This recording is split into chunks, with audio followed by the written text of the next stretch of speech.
Olá, o Sem Arrodeio está no ar e na edição de hoje a gente recebe o Iraguaçu Teixeira Filho, secretário executivo de Urbanismo e Meio Ambiente de Fortaleza, ex-vereador, filho do ex-vereador Iraguaçu Teixeira, uma lenda da política de Fortaleza e do PDT. Seja bem-vindo, muito obrigada. Aqui comigo João Paulo Bandeira, cientista político, e meu parceiro aqui no Sem Arrodeio. Primeiro eu queria resgatar um pouco dessa sua trajetória. O senhor é jovem, tem 47 anos, tem uma herança política muito grande, é filho de Iraguaçu Teixeira, um ícone do PDT aqui na capital. Eu queria que o senhor falasse um pouco dessa sua vivência como filho de Iraguaçu Teixeira e essa história dele dentro do PDT, que hoje o senhor vai assumir a presidência aqui em Fortaleza, essa sua trajetória, filho de Iraguaçu Teixeira, como é que o senhor se posiciona com relação a isso? Prazer estar aqui com vocês, assim, estou sempre à disposição para que a gente possa fazer esse diálogo. E quando a gente começa qualquer diálogo, falando do meu pai, falando da pessoa que foi o meu pai, né? Então, assim, já para mim começa de uma forma muito prazerosa, né? Eu praticamente dizem que eu nasci dentro da política, né? Ou dentro do PDT. E meu pai foi filiado ao PDT de 87 até 2021, né? Então, o único partido dele foi vereador de 7 mandatos pelo mesmo partido, que hoje é um fato raro, a pessoa ficar no mesmo partido, quanto mais disputar todas as eleições, porque ele disputou 7 de vereador, mas disputou também 5 de deputado estadual. Então, essa história dentro do PDT é uma história assim, de muita dedicação, é uma pessoa que acreditava nas bandeiras do PDT, nos lemas do trabalhismo, né? Eu tive a oportunidade de conhecer o Brizola, de conversar com o Brizola. Meu pai, em 2001, assumiu a presidência estadual do PDT e o Brizola esteve aqui algumas vezes. Então, a ida no aeroporto para pegá-lo até deixar no hotel, então deu um bom papo. Então, e o Brizola é um dos heróis da pátria, né? Reconhecido inclusive pela República Federativa, e ele fez todo aquele movimento da cadeia da legalidade. Então, essas experiências de luta, né? De defesa do mais vulnerável, de educação de qualidade, educação, caminho do sucesso. Meu pai venceu na vida pelo estudo, né? Ele estudou a vida todinha em escola pública, estudou no liceu, Universidade Federal, na época só tinha o UFC mesmo, e passou na UFC, né, se dedicou muito, filho único, vindo de Canindé, fugido da seca de 42. Né? Então tem uma história de vida aí que vale muito a pena as pessoas conhecerem, porque ele venceu através do estudo, foi médico e foi médico do SUS. Foi médico exatamente devolvendo tudo aquilo que é o poder público, que o setor público deu para ele, devolveu para a população mais vulnerável. Né? Entra na política única e exclusivamente com o objetivo, defender um SUS de qualidade. Porque hoje eu vou entrar na política, faz um cálculo, vou ver qual é o partido e olha, acho que eu vou me fortalecer com isso, eu tenho uma empresa que vai potencializar nisso. Não. Ele entrou para ser vereador, defensor do SUS de qualidade. E ele nunca deixou de ser médico. Então, a vereança, a política, nunca era a atividade principal para ele. A vereança, para ele, foi a atividade que ele complementava a defesa do SUS, que ele foi médico de posto de saúde, trabalhou 49 anos no mesmo posto, ali no Álvaro N, posto 5 da Floresta, que desde 2022 ou 2023 já foi denominado oficialmente o nome dele, homenagem mais do que justa. Talvez se tenha uma homenagem justa na cidade de Fortaleza nos últimos 100 anos, que tenha denominado algum equipamento público, tenha sido esse posto 5 da Floresta, eu já tenho 47 de idade, mas ainda não cheguei ao tempo em que ele trabalhou nesse mesmo posto, na época que acho que era em Nampes, o posto era de madeira, então, e agora está em reforma, e vai ser um complexo de saúde. Então, assim, a história do meu pai é a história que me inspira, é a história que me faz dar meus passos na política, e é a história de uma pessoa que venceu na vida através do estudo e que viveu para servir o próximo. E, como eu disse, dias depois que ele faleceu, foi no mesmo dia, foi um colecionador de amigos, multiplicador de amigos, era uma máquina de fazer amigos. Iraguaçu, a geração do seu pai, né, ela teve uma importância muito grande, né, tanto na redemocratização quanto na consolidação da do país depois da Constituição. Durante muito tempo, o teu pai foi o nome do PDT no Ceará, né, junto ali com o Heitor Ferrer. Então, ele que tinha mandato, né, eu estudei no Colégio Cearense, ficava ali pertinho ali da sede do PDT. Então, durante muito tempo, eu cresci ouvindo esses nomes e participando, né, entendendo como é que a política era feita dessa forma. A nossa geração está chegando ao poder, né, somos da mesma geração. Como é que tu enxerga a diferença de como nós, a nossa geração, nos comportamos politicamente e como homens da geração do seu pai faziam? Qual é a grande diferença que temos de nós para eles e qual é a contribuição que nós podemos dar que eles não conseguiram dar pela própria conjuntura, pelos próprios limites que a sociedade do tempo colocava? Ele viveu um tempo duro, né? Tempo dos 21 anos de chumbo, vamos dizer assim, de 64 a 85.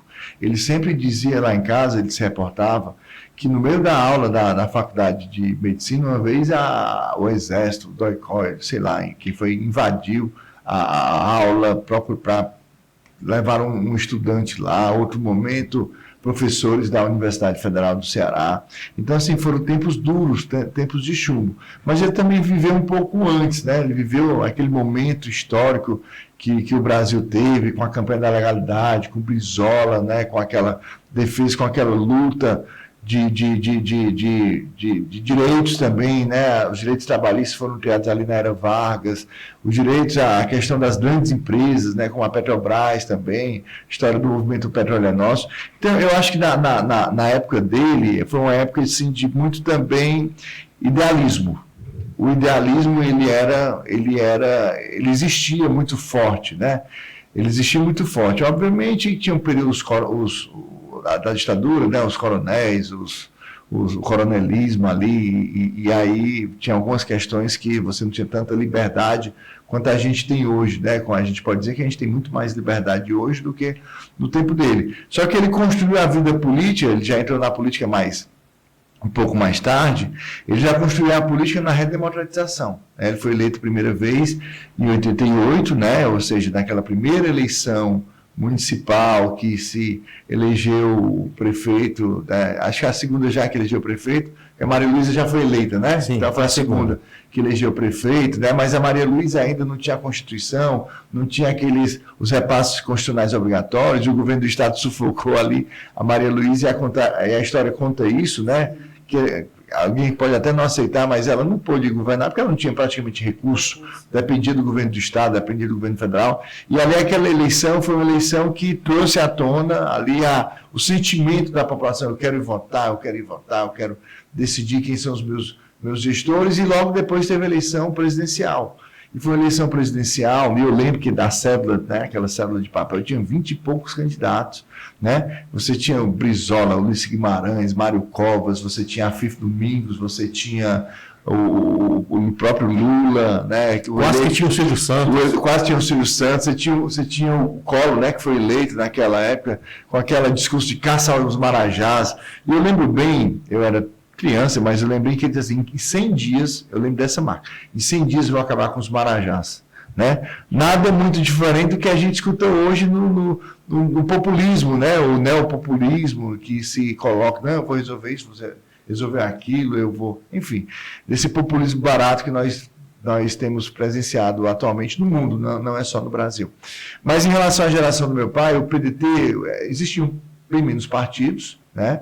Existia mais esse idealismo e eu acho que as pessoas tinham mais vinculação partidária. As pessoas tinham mais aquela relação com os partidos onde estavam. Lembrando que um pouco antes tinha a Arena, né? Tinha, como era o nome?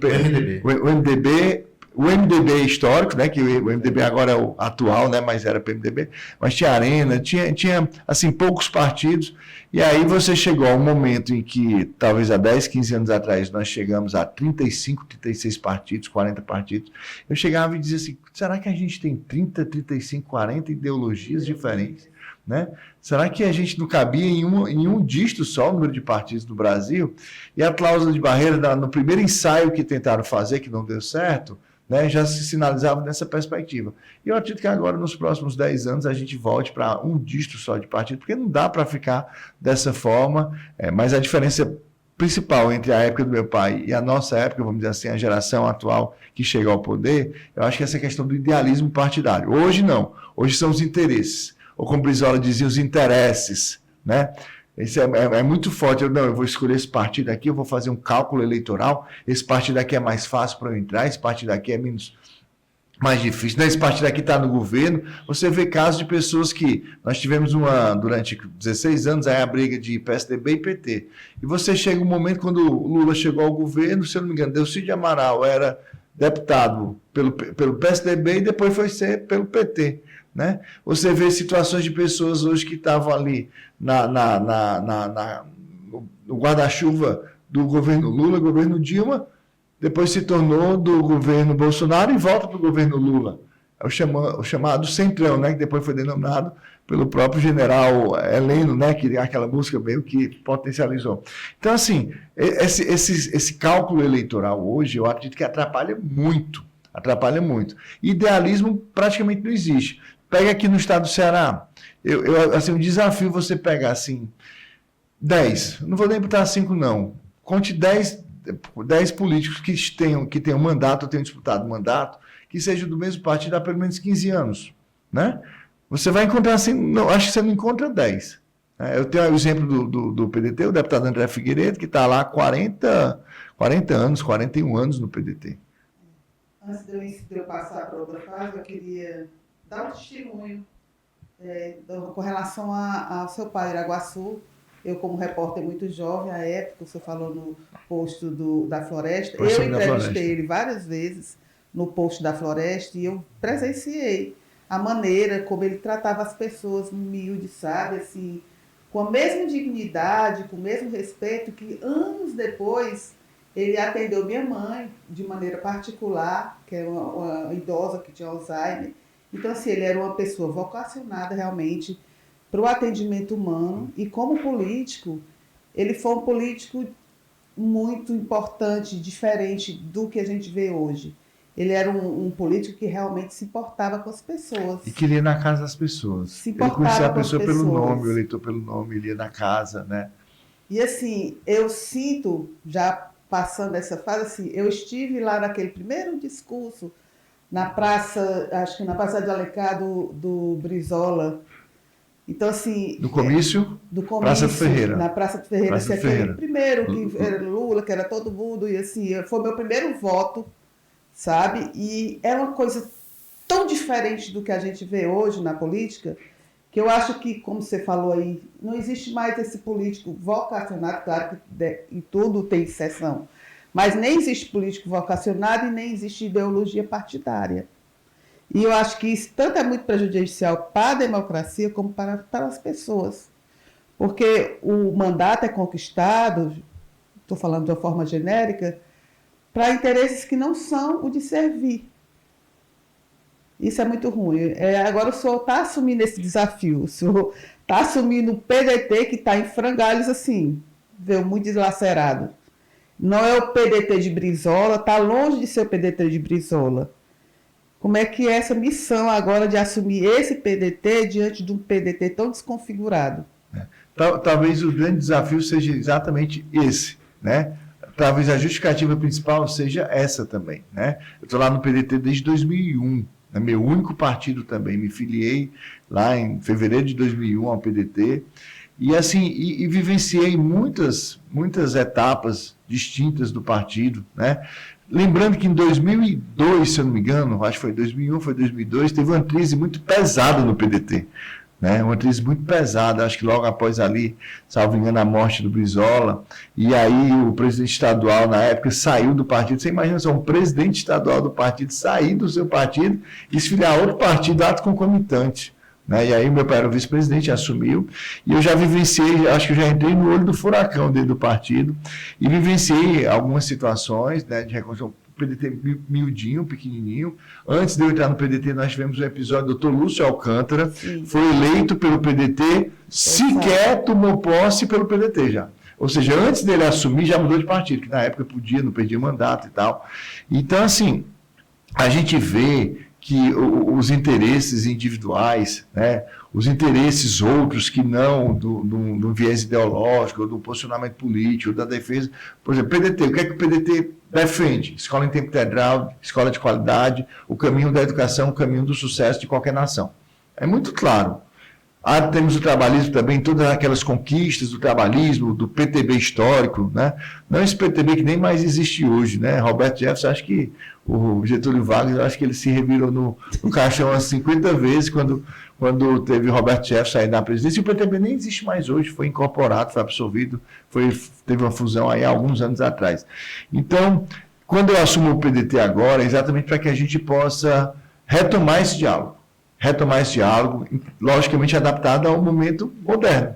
Não dá para eu achar que eu vou fazer política hoje em 2025 como se fazia em 90, como se fazia em 80, né? Ou como se fazia no início do século, né? Do milênio, 2001, 2002, quando eu entrei no PDT. Então a gente vai fazer um diálogo interno, conversar com os vereadores, conversar com essa bancada que nós temos, é a maior bancada da Câmara Municipal de Fortaleza, reorganizar o partido, né, valorizar os movimentos sociais, abrir o diálogo, né, eu já até falei ontem com alguns membros da comissão provisória, que a gente baixou uma provisória, são 6 meses. Então, em 6 meses queremos ver se a gente amadurece para fazer uma eleição no diretório, que serão 4 anos, né? Inclusive mudando a legislação, antigamente eram 2, hoje são 4 anos, porque a gente tem algo consolidado, porque o PDT não é aquela história que vai ficar mudando, assume esse partido, não, eu quero partido A, partido B, não. O PDT não é esse tipo de partido. O PDT é um partido que tem história, tem bandeira, tem luta, tem nomes, tem heróis, né, tem pessoas que dedicaram a sua vida, pessoas que se dedicaram muito o seu tempo, que construíram, e quando a gente dialoga, hoje está na base do prefeito Evandro, quando a gente abre um diálogo com o governador Eumano, não é naquela história de adesismo, não. Vamos aqui, vamos entrar porque nós queremos aqui ocupar cargo A, cargo B, cargo C, né? Não é por isso. Nós entramos porque a gente acha que pode contribuir, que a gente pode dar algumas sugestões, inclusive em relação ao governador Eumano. O PDT iniciou um diálogo, o governador procurou a gente. Na verdade, o governador tinha procurado em 2022, em dezembro. Foi 2 vezes a saída do PDT, acho que pouca gente sabe disso. Ele foi conversar lá com o PDT, inclusive uma delas, Roberto Laude, participou dessa conversa. Não é uma conversa muito respeitosa, né? Ele entendia que a gente saía de uma eleição que tinha perdido no primeiro turno, com o candidato do PDT, do Roberto, que gerou toda aquela cisão, todo aquele conflito, toda aquela confusão, que a história todo mundo sabe do que deu, sabe como começou, qual foi o meio e no que deu. E o maior prejudicado disso foi o próprio partido, que acabou estando aí nas manchetes, muito mais por conflitos, problemas, do que pela sua história, pelo que você podia contribuir, né? Sua essência. E agora a gente volta a esse diálogo com o governador Eumano, que nos procurou novamente, intermediado pelo prefeito Evandro Leitão, e a gente autorizou pela Comissão Executiva Provisória Estadual que o diálogo continuasse, que o deputado André continuasse, que é o nosso presidente, mas com comissão, um grupo de 4 pessoas, mas a gente vai levar ideias. Olha, governador, na segurança pública a gente tem essas sugestões aqui. Segurança pública, inclusive, eu acho que é o principal fator de insatisfação da população no Estado, né? Não é só no Ceará. É um problema maior, crônico, do Brasil e tal, mas o governo os governos estaduais, eles têm a responsabilidade constitucional, né, da segurança de um modo geral, entendendo que o governo federal também tem a sua responsabilidade. E se a gente está falando do governo federal, do Lula, do PT e o Eumano do PT, então, naturalmente, esse diálogo acontece mais fluido. Mas o PDT vai lá apresentar algumas ideias, algumas sugestões, e não é só armar, aumentar contingente, né, botar mais soldado no meio da rua. Tem que investir também em políticas sociais, tem que investir mais na educação. A gente precisa retomar a qualidade da educação que nós tivemos no governo Camilo, que nós tivemos no governo Roberto Cláudio, né, que nós perdemos um pouco no governo Sarto, mas que também não deixou de ser uma referência. E aí, quando eu digo os governos do PDT, a gente não vai apagar a história, porque a gente não é partido oportunista, a gente não é partido que vai dizer, não, eu vou aqui me pendurar no galho do poder, porque a gente sabe que nas gestões do PDT, né, parte do primeiro mandato do Roberto já foi no PDT, o segundo mandato todo e do Sarto, nós avançamos muito em índices e dados positivos do SPAES Alpha, né, dos dados da educação infantil, ampliação da cobertura em relação às creches e centros de educação infantil, que nós praticamente não tínhamos quando o Roberto Cláudio assumiu, né, então tudo isso melhorou e que o Evandro tem dado continuidade. Então a gente entra no governo do Evandro nessa perspectiva também. E a gente entra no governo do Evandro porque o governo do Evandro é um governo de centro-esquerda, é o governo da bandeira que o PDT trabalha, o PDT luta, né? A gente respeita o posicionamento dos companheiros que foram que foram para a candidatura do André Fernandes no segundo turno. A gente não tirou um indicativo de que o PDT tinha posicionamento oficial, meio que liberou, porque já entendia como é que estava o conflito, já vinha de 2022, já bem fragilizado, mas a gente entende uma coisa, o nosso caminho é do progressista, o nosso caminho é como o Lupe disse, podemos seguir muitos caminhos, mas nunca seguiremos o caminho de Bolsonaro, nunca seguiremos um caminho de extrema-direita. Então, dentro desse contexto, a gente vai dialogar, vai conversar, entendendo que ainda temos alguns companheiros que, por exemplo, o vereador PPCL está na oposição, o vereador PPCL tem um posicionamento mais ligado lá ao bolsonarismo e tudo, nunca escondeu de ninguém, e a gente respeita internamente, mas sabe que aquele não é o posicionamento do partido. Aquele não é o posicionamento que nós queremos ter e vamos defender. Então, institucionalmente, aquele nunca será o nosso posicionamento. E aí a gente volta aqui para que o caminho que o PDT vai trilhar é um caminho de contribuição progressista, de centro-esquerda, e que aí vem aquela história. Esses dias eu recebi umas críticas, vocês estão aqui atrás dos cargos do governo municipal.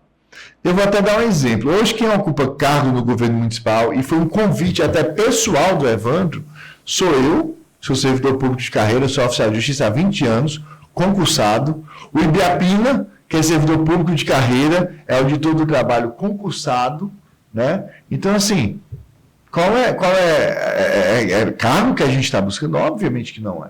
A gente quer dar contribuições. O Ibiapina, que já foi secretário executivo do Ministério das Comunicações, que já foi superintendente regional do Trabalho e Emprego, já foi secretário da Assistência Social do município e do Estado, foi executivo nessas duas pastas também, né? Foi secretário da regional, já com a gestão do prefeito Evandro, e hoje está no cargo técnico ali na Secretaria de Governo. Ou seja, dando uma contribuição. Porque nós temos nomes também que podem contribuir. Não é troca, toma lá, dá cá. Pelo contrário. E nesse processo, o PDT pode ter outros nomes também para contribuir. Obviamente, a composição de um governo é uma composição técnico-política. Técnico-política. Agora, nosso objetivo principal é contribuir com algumas situações para que a gente possa melhorar a situação da vida do nosso povo. E a vida do povo fortalezense e cearense é prioridade do PDT municipal e do PDT estadual. O PDT, como tu acabou de falar, ele sai de um partido pequeno, né, ali no início do século XXI, cresce, né, incha, né, tem a maioria dos municípios do Ceará, governa Fortaleza, e está tendo agora a saída de um grupo que passou muito tempo no partido, e o partido volta a ter o seu tamanho diante dessa colonização que houve durante muito tempo, inclusive o que levou à saída de militantes históricos do partido por conta da chegada de um novo grupo que agora está saindo, né? Então a minha questão é como é que está sendo esse diálogo com essas pessoas que tiveram que sair do PDT por não concordar com aqueles que estavam entrando, e como é que o partido está pensando em sobreviver à própria cláusula de barreira, que é fundamental, sem dúvida. Hoje temos 29 partidos, tem o 30º está sendo criado, né? Então, como é que vocês estão pensando em fazer esse diálogo com aqueles que saíram do partido, que são pedetistas históricos, ou aqueles que permaneceram, mas ficaram ali calados por conta da conjuntura, e como é que vocês estão pensando para o futuro, né? Qual é o futuro do PDT nessa nova configuração? Como é que o PDT vai conseguir se reerguer e sobreviver nesse cenário que vão sobrar poucos partidos? João Paulo, quando o Brizola morreu, todo mundo disse, o PDT vai se acabar. E o Brizola já morreu já faz muito tempo, e o PDT não se acabou. Porque nós entendemos, e é que eu estou falando de Brizola, nosso fundador, nossa referência, talvez daqui a 100 anos a gente ainda esteja, nossas gerações que nos sucederão estarão falando de Brizola. Nós temos Darcy Ribeiro, né, o homem da educação, né? Talvez é o segundo nome mais importante da educação do Brasil. Né?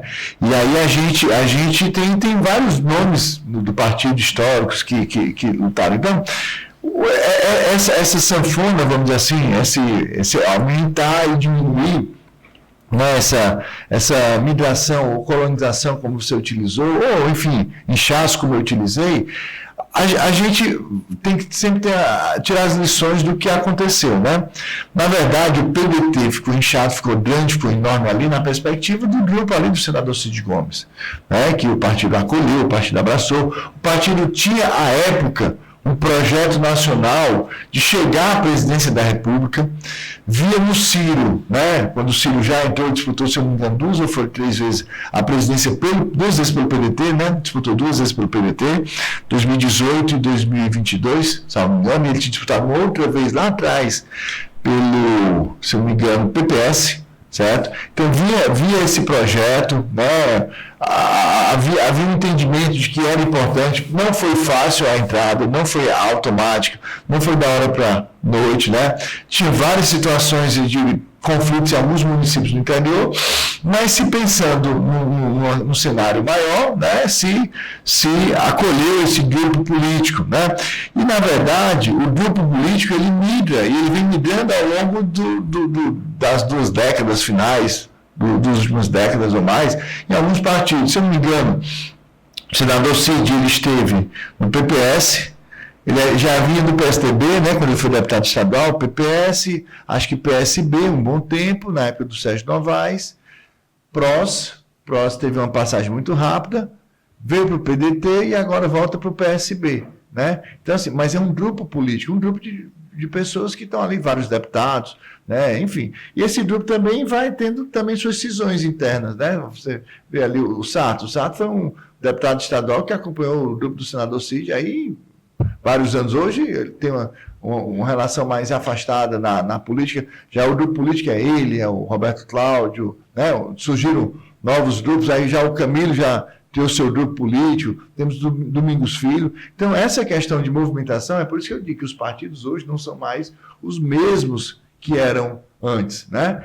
E a gente vai tentar, sem romantismo, obviamente, mas tentar de uma forma ideológica fazer esse diálogo, e aí, quem sabe, um diálogo novamente com o Heitor, porque o Heitor saiu do PDT dizendo o seguinte: se os Ferreira Gomes entrarem por uma porta, eu saio por outra. Eu acho que ele usou, inclusive, essa frase, não foi isso? Desse jeito aí. Não foi isso? E aí, quando você fala do Heitor, você lembra de outros partidos do Heitor? O Heitor já foi deputado em outros partidos, inclusive está no mandato de deputado. O eleitor dele, lembra dele do PDT. Né? Lembra dele do PDT. Então, assim, tem alguns nomes que, de repente, a gente pode dialogar, mas o partido está aberto para pessoas que queiram vir construir dentro das bandeiras de luta, dentro do idealismo da educação de qualidade, que a gente pode... que o caminho do sucesso para vencer, para prosperar na vida é a educação, que o investimento maior que transforma. Lembra do Japão, Hiroshima e Nagasaki? 1944, ali 45, aquelas bombas explodem, tá, bomba atômica e tal.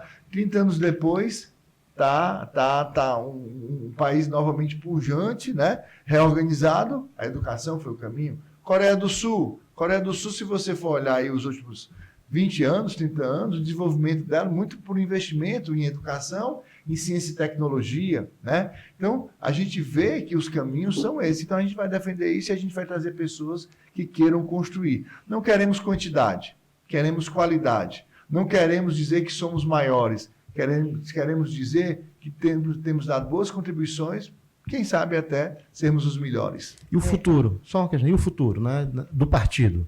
É uma fusão?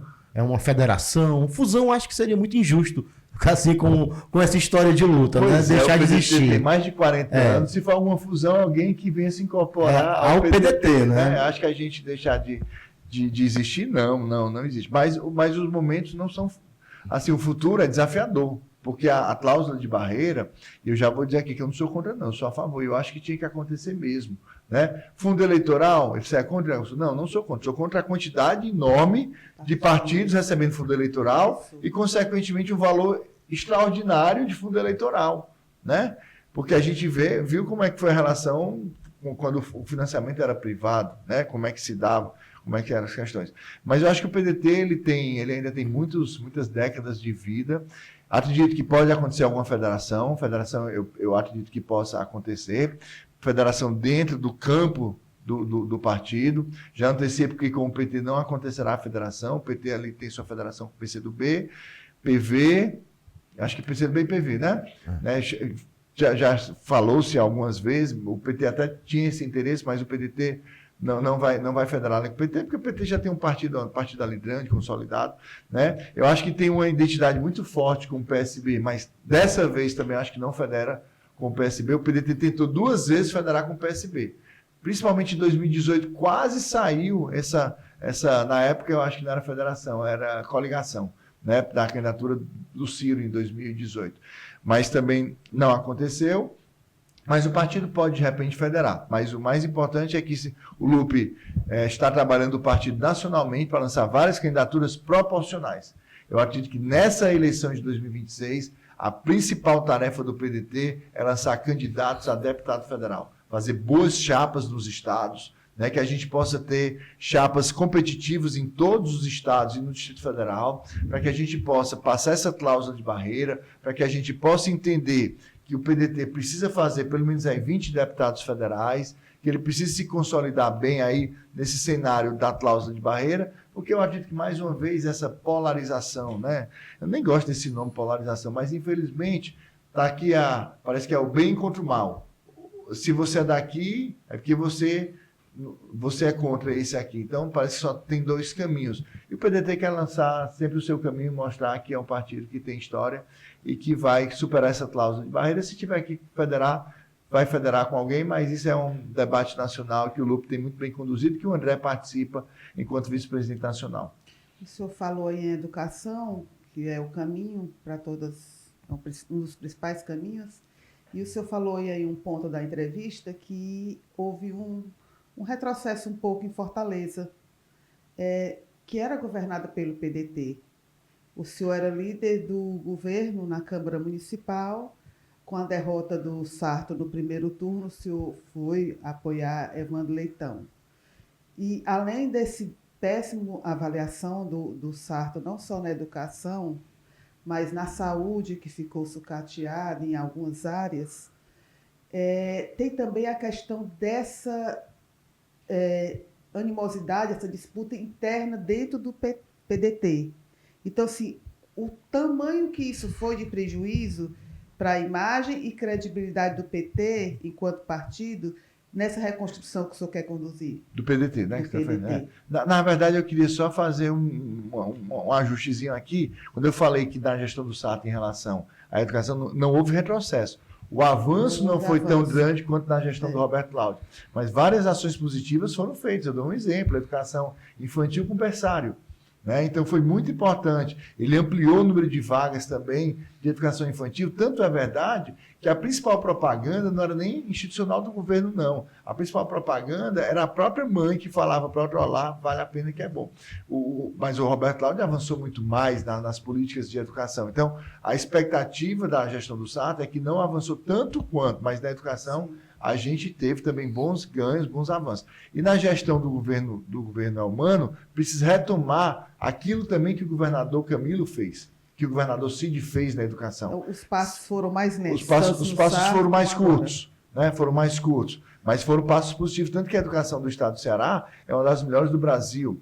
Em relação, eu vou fazer uma fala aqui, não vai dizer que as coisas estão ótimas, não excelentes, mas a questão da qualidade dos nossos professores, a remuneração, os direitos e as conquistas do estado do Ceará e da cidade de Fortaleza, pode comparar com qualquer capital do Brasil, qualquer outro estado. As pessoas perguntam o que é que acontece lá em Fortaleza, lá no Ceará. Os salários aqui são melhores, o reconhecimento em relação ao professor é melhor e o salário ainda não é o suficiente. Eu não estou dizendo aqui que está maravilhoso, não, mas está muito melhor do que várias outras cidades do Brasil e que eles, sindicatos de outros municípios, de outros estados, vêm beber aqui da fonte do Fortaleza do Ceará para entender o que é que aqui acontece. Que história é essa? Agora, no governo Cid, do governo Camilo, o avanço foi maior. Por isso que a gente está querendo contribuir também aí com o governador Elmano, na perspectiva de apontar alguns caminhos que ele possa melhorar, porque a educação, o professor, né, a saúde, acho que a saúde é um gargalo histórico do Brasil, e a gente precisa encontrar uma solução de financiamento maior, né? E também, obviamente, combater cada vez mais a corrupção. Só que eu acho que o nosso problema de saúde no Brasil é financiamento, né? E eu não era a favor de CPMF e PMF da época que mudaram o nome do imposto de contribuição, mas quando aquele dinheiro saiu da saúde, já teve uma queda. e teve mesmo. Então a gente precisa identificar isso. Eu imagino que o PDT tem um caminho para isso. Qual é o caminho para isso? Reduz esses incentivos fiscais, você tem 800 bilhões de reais de incentivo fiscal. Você tem um pagamento da dívida pública interna de mais de 50% do orçamento. Isso não pode, não dá. O sistema financeiro é o sistema que manda no Brasil. O rentismo, chamado rentismo, que o Ciro gosta tanto de usar, mas que o PDT usa, porque o Brizola usava isso. Se você for olhar a história, pode olhar. Brizola foi quem fez o combate ao sistema financeiro. Brizola foi quem fez o combate, principalmente, a sistemas grandes de comunicação, que na época não tinha rede social, e que batiam muito Brizola, lá no Rio de Janeiro, principalmente. Você vê que o principal algoz do Brizola, no começo no final dos anos 80, anos 90, ali, começo dos anos 90, foi o Sérgio Cabral. Qual é o final do Sérgio Cabral? Qual é a política que o Sérgio Cabral implantou lá? O que é que o governo dele deixou de legado lá? Muita corrupção, muitos desvios. Acabaram com as escolas em tempo integral lá, os CIEPs. Né? Será que se nós tivéssemos avançado com essa escola em tempo integral, nos anos 80, anos 90, a gente teria tantos problemas como temos hoje? Então, assim, nessa questão local... Há 40 e tantos anos, Brizola já falava. No Rio de Janeiro, no Rio Grande do Sul, se eu não me engano, acho que foi no Rio Grande do Sul, que foi o único brasileiro que governou 2 estados. Né? No Rio Grande do Sul era vinculado à Secretaria de Obras, porque tinha uma construção de uma escola a cada tantos dias, né? Então construiu várias escolas do Rio de Janeiro, acho que mais de 500 CIEPs foram instalados, foram implantados, né? Aquele espaço lá do samba, embaixo era escola, ali era a ideia do Brizola, que tanto falaram mal na época e que hoje tanto exaltam e copiam, né? Então, falando aqui no local, acho que a gestão do Sarto foi uma gestão que não se comunicou bem. Foi uma gestão que não se comunicou bem e a consequência foi o resultado nas urnas. O eleitor ele é soberano e a gente não pode fechar os olhos e tem que tirar essas lições, porque se você tem um candidato no mandato, né, que tira 11% numa reeleição, fica em terceiro lugar, e o segundo lugar tira 34%, tem alguma coisa errada em relação à comunicação. Né? Comunicação, acredito também que na parte de articulação política, o diálogo com a Câmara não foi bom. Eu fui líder, né? Eu sei bem como isso aconteceu, né? Eu já fui ali, aceitei esse desafio, não me arrependo e acho que me trouxe um grande crescimento pessoal, em termos de político pessoal, mas sei também que trouxe o desgaste do governo, que veio também em relação ao meu desempenho, ao meu resultado, e eu não estou culpando ninguém, não. Se eu não fui reeleito, a culpa, se tem um culpado, sou eu. Eu não transfiro para ninguém, não.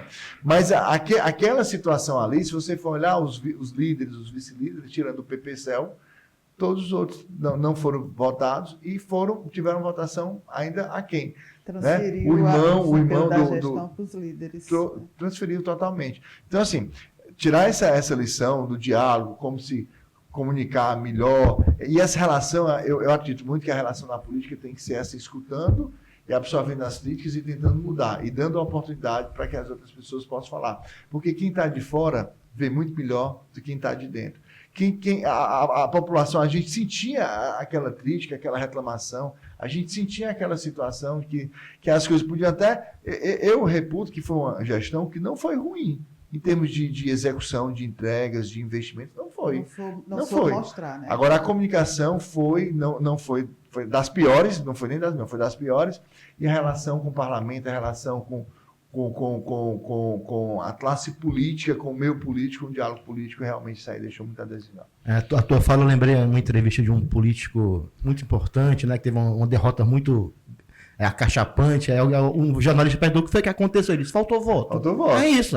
A política é isso, acontece, né? Chegaram para mim dizer: rapaz, por que você não foi eleito? Faltou voto. Porque a população entendeu que não era o momento, faltou voto, né? Mas é o seguinte, agora tu está numa secretaria muito importante, né? Esse ano temos COP30, a questão do meio ambiente, ela é fundamental, é uma questão política que não tem barganha, não dá para barganhar com o clima. Do momento.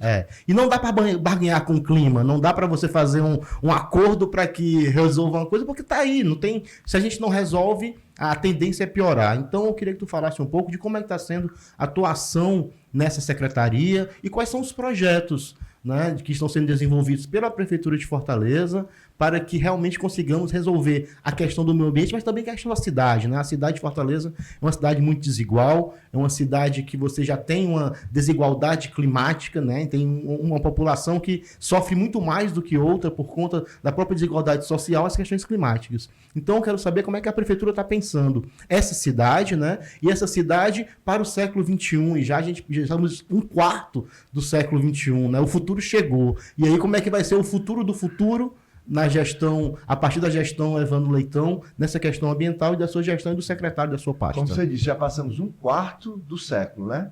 Quando eu nasci, aí, no colégio falava, os anos 2000 não é longe. Tinha até o nome do bairro, Cidade 2000, a Cidade 2000 já está no passado. Já está no passado há muito tempo, né? Então, assim, eu digo que na vida, em qualquer cenário, tem uma palavra que ela é fundamental, é equilíbrio. No meio ambiente, mais ainda. Então, o município de Fortaleza está trabalhando muito fortemente aí nessa preocupação desse equilíbrio entre o desenvolvimento, né, e a questão ambiental. Se falou muito de desenvolvimento sustentável, se falou muito da palavra sustentabilidade, né? Mas às vezes colocada de uma forma que era muito mais uma retórica do que muito mais um exercício do dia a dia. A Selma hoje tem uma função, tem uma relevância extraordinária para a cidade de Fortaleza, porque todos os negócios, todos os licenciamentos, todas as ações que você quer empreender na cidade passam por lá. Vão passar por lá, porque lá é urbanismo e lá é meio ambiente. Lá faz o licenciamento e lá faz a questão urbanística, né? Então a gente precisa ter essa conciliação. Para você ter shoppings, prédios, para você ter supermercados, malls, né, negócios de um modo geral, em algum momento você vai ter que fazer uma adaptação, você vai ter que fazer um estudo ali, em algum momento se tem a chamada supressão vegetal, o manejo de fauna, o manejo de flora, né?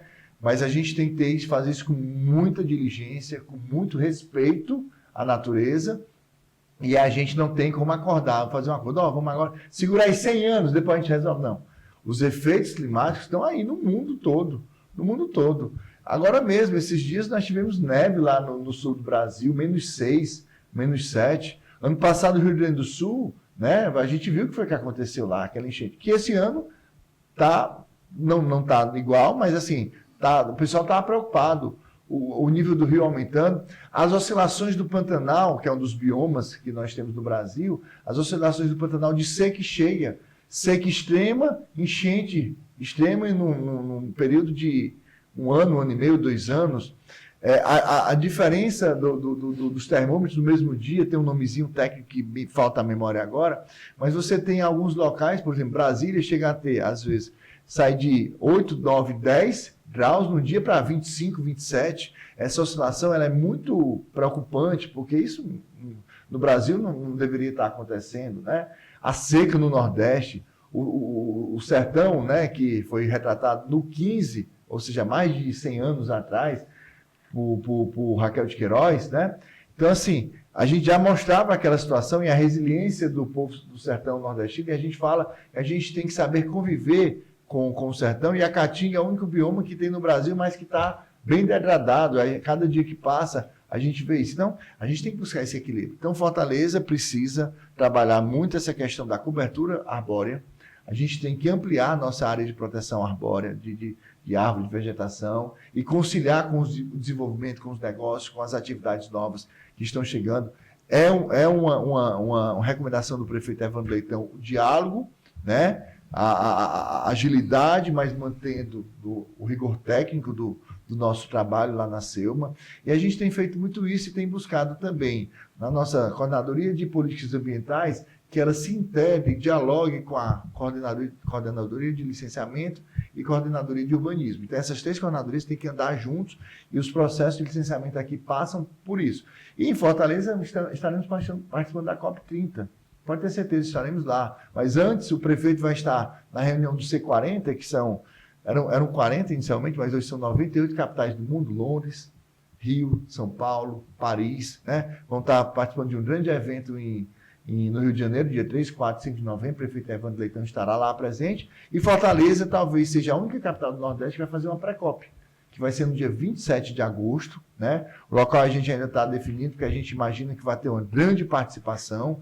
Então, talvez seja seja aconteça no centro de eventos, por conta da demanda que vai ser grande, né? Estudantes, universidade, academia, aí juntar a região metropolitana, que tem relevância para o clima também aqui na nossa cidade, juntar vários setores, né? Fazer um grande diálogo, um grande debate, para que a gente possa fazer essa discussão e ver o que é que a gente pode fazer. E essa contribuição climática, essa contribuição da natureza, essa contribuição ambiental, não é de alguém que a gente aponta o dedo, não. É nossa.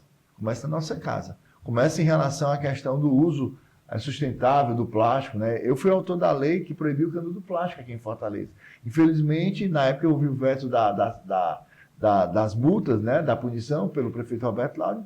Tá a proibição, mas não tem uma punição. Mas, enfim, foi um passo importante, né? A gente Mas mudou um pouco a consciência. Mudou. Punição. A pandemia foi que, infelizmente, trouxe a volta muito do descartável, do plástico, mas a gente tem que retomar essa consciência, a questão da utilização racional do plástico, como eu disse, as matrizes energéticas, né? A gente tem que avançar. A gente tem visto muito isso, a energia eólica, energia solar, ainda muito timidamente, mas já avançando significativamente, né? Então, a gente tem que buscar essa questão do desenvolvimento com o equilíbrio ambiental, com a sustentabilidade, sem a gente perder negócios, mas sem a gente respeitando e olhando para a natureza de uma forma com muito cuidado, porque a gente tem que manter nossa cobertura vegetal. Nós temos aqui dunas belíssimas ali na Sabiaguaba, que é uma unidade de conservação, né?